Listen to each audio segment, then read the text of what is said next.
पहला राजा अध्याय 22। अहाब की मृत्यु। 3 वर्ष तक अरामी और इस्राएली बिना युद्ध के रहे।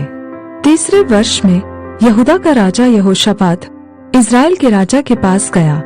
तब इस्राएल के राजा ने अपने कर्मचारियों से कहा, क्या तुमको मालूम है कि गिलाद का रामोत हमारा है? फिर हम क्यों चुपचाप रहते और उसे अराम के राजा के हाथ से क्यों नहीं छीन लेते हैं? और उसने यहोशापात से पूछा, क्या तू मेरे संग गिलाद के रामोत से लड़ने के लिए जाएगा? यहोशापात ने इस्राएल के राजा को उत्तर दिया, जैसा तू है वैसा मैं भी हूँ। जैसी तेरी प्रजा है वैसे ही मेरी भी प्रजा है, और जैसे तेरे घोड़े हैं वैसे ही मेरे भी घोड़े हैं। फिर यहोशापात ने इस्राएल के राजा से कहा, आज यहोवा की इच्छा मालूम कर ले। तब इस्राएल के राजा ने नबियों को, जो कोई 400 पुरुष थे, इकट्ठा करके उनसे पूछा, क्या मैं गिलाद के रामोत से युद्ध करने के लिए चढ़ाई करूं या रुका रहूं? उन्होंने उत्तर दिया, चढ़ाई कर, क्योंकि प्रभु उसको राजा के हाथ में कर देगा। परंतु यहोशापात ने पूछा, क्या यहाँ यहोवा का और भी कोई नबी नहीं है जिससे हम पूछ ले? इस्राएल के राजा ने यहोशापात से कहा, हाँ, यिम्ला का पुत्र मीकाया एक पुरुष और है जिसके द्वारा हम यहोवा से पूछ सकते हैं, परंतु मैं उससे घृणा रखता हूँ, क्योंकि वह मेरे विषय कल्याण की नहीं वरन हानि ही की भविष्यवाणी करता है। यहोशापात ने कहा, राजा ऐसा न कहे।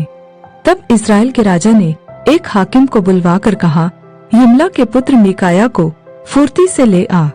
इस्राएल का राजा और यहूदा का राजा यहोशापात अपने अपने राज्य वस्त्र पहने हुए सामरिया के फाटक में एक खुले स्थान में अपने अपने सिंहासन पर विराजमान थे, और सब भविष्यद्वक्ता उनके सम्मुख भविष्यवाणी कर रहे थे।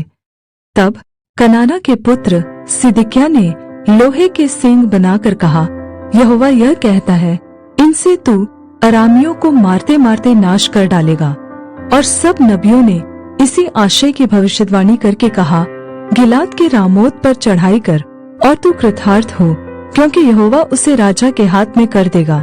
और जो दूत मीकाया को बुलाने गया था, उसने उससे कहा, सुन, भविष्यद्वक्ता एक ही मुंह से राजा के विषय शुभ वचन कहते हैं, तो तेरी बातें उनकी सी हो, तू भी शुभ वचन कहना। मीकाया ने कहा, यहोवा के जीवन की शपथ, जो कुछ यहोवा मुझसे कहे वही मैं कहूँगा।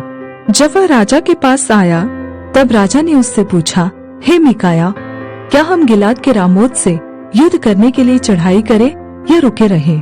उसने उसको उत्तर दिया, हाँ, चढ़ाई कर और तू कृतार्थ हो, और यहोवा उसको राजा के हाथ में कर दे। राजा ने उससे कहा, मुझे कितनी बार तुझे शपथ धरा कर चिताना होगा कि तू यहोवा का स्मरण करके मुझसे सच ही कह। मीकाया ने कहा, मुझे समस्त इस्राएल बिना चरवाहे की भेड़ बकरियों के समान पहाड़ों पर तितर बितर दिखाई पड़ा, और यहोवा का यह वचन आया, उनका कोई चरवाहा नहीं है, अतः वे अपने अपने घर कुशल क्षेम से लौट जाए। तब इस्राएल के राजा ने यहोशापात से कहा, क्या मैंने तुझसे न कहा था कि वह मेरे विषय कल्याण की नहीं हानि ही की भविष्यवाणी करेगा? मीकाया ने कहा, इस कारण तू यहोवा का यह वचन सुन। मुझे सिंहासन पर विराजमान यहोवा और उसके पास दाएं बाएं खड़ी हुई स्वर्ग की समस्त सेना दिखाई दी है। तब यहोवा ने पूछा, अहाब को कौन ऐसा बहकाएगा कि वह गिलाद के रामोत पर चढ़ाई करके खेत आए? तब किसी ने कुछ और किसी ने कुछ कहा। अंत में एक आत्मा पास आकर यहोवा के सम्मुख खड़ी हुई और कहने लगी, मैं उसको बहकाऊंगी। यहोवा ने पूछा, किस उपाय से? उसने कहा, मैं जाकर उसके सब भविष्यद्वक्ताओं में बैठकर उनसे झूठ बुलवाऊंगी। यहोवा ने कहा, तेरा उसको बहकाना सफल होगा, जाकर ऐसा ही कर।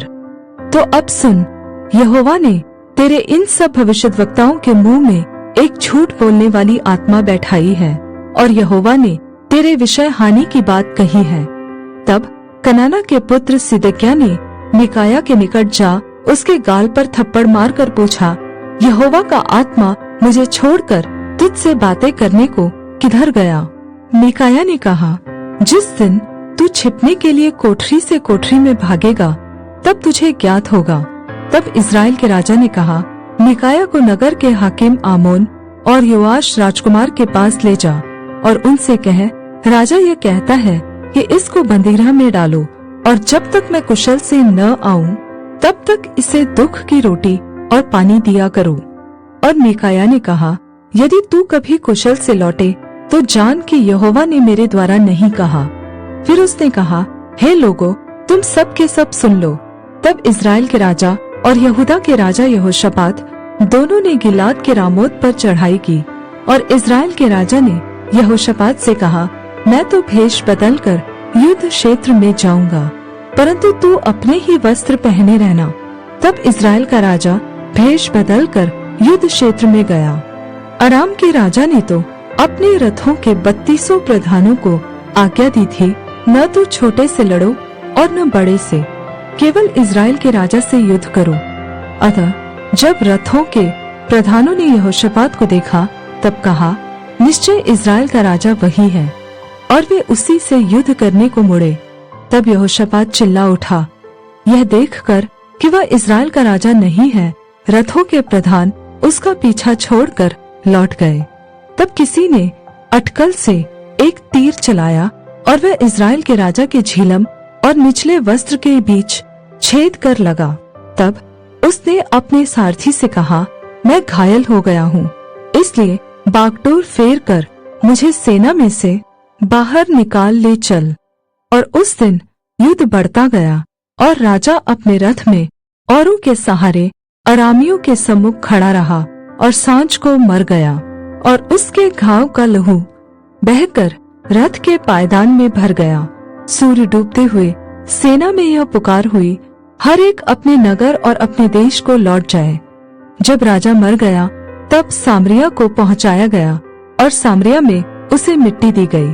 और यहोवा के वचन के अनुसार जब उसका रथ सामरिया के जलकुंड में धोया गया तब कुत्तों ने उसका लहू चाट लिया और वेश्याएं यहीं स्नान करती थीं। अहाब के और सब काम जो उसने किए और हाथी दाँत का जो भवन उसने बनाया और जो जो नगर उसने बसाए थे, यह सब क्या इज़राइली राजाओं के इतिहास की पुस्तक में नहीं लिखा है? अतः अहाब मरकर अपने पुरखाओं के संग जा मिला और उसका पुत्र अहज्याह उसके स्थान पर राज्य करने लगा। यहोशापात का राज्य। इज़राइल के राजा अहाब के राज्य के 4थे वर्ष में आसा का पुत्र यहोशापात यहूदा पर राज्य करने लगा। जब यहोशापात राज्य करने लगा तब वह 35 वर्ष का था और 25 वर्ष तक यरूशलेम में राज्य करता रहा। और उसकी माता का नाम अजूबा था, जो शिल्ही की बेटी थी, और उसकी चाल सब प्रकार से उसके पिता आसा की सी थी, अर्थात जो यहोवा की दृष्टि में ठीक है वही वह करता रहा और उससे कुछ न मुड़ा। तो भी ऊंचे स्थान ढाए न गए।